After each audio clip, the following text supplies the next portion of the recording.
What's up, everyone? Today we're going to be installing the new Garage Alpha Lx470 TRD Pro inspired grill.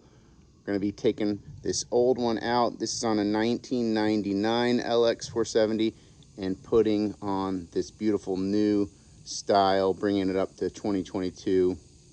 So stay with me. I'm going to show you tools needed, what to take off, what to replace, and we'll see how it looks when it's all said and done. All right, so first thing we need to do is take all the existing bolts and nuts off that are attached to the factory grill. So we have some that actually go directly to the hood.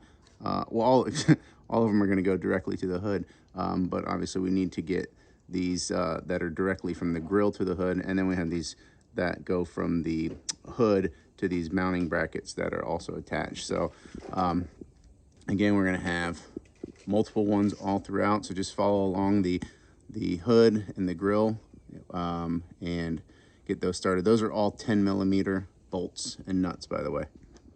All right, so this is what the grill will look like when it comes off. What we need to do is we need to go around and we need to now unscrew all of these screws that connect the front bezel trim, essentially the garnish that you see, which is around the perimeter of the grill.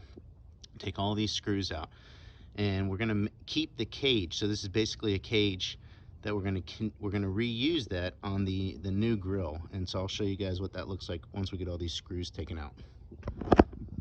Cool. All right, guys, so we have got the factory cage on the new Garage Alpha grill. Got all the screws put in. There does take some finessing when getting these screws in.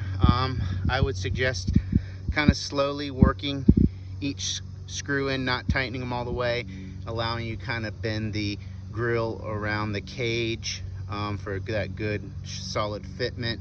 I didn't need to cut the cage. I didn't have to take it off and bend it manually. I just kind of finessed it around. And so we have everything put on. The hood latch, one thing I didn't mention earlier was that the hood latch does need to be unbolted from these two 10mm bolts from before you can remove the factory grill. So once you get that off, you'll have to again remount that with the new grill put on. So everything's put together now. It's on the cage. We're going to go ahead and put on the car, and we'll come right back. So we have what I've gone ahead and done is I've put the three nuts on. There's one here, one here, one here. I've gone ahead and set those just to kind of get it in place. Put the hood latch back onto the hood. Next is there's bolts here, two here, two down there, and then another one on the other side. So yeah, we're just gonna finish buttoning it up and see how it looks.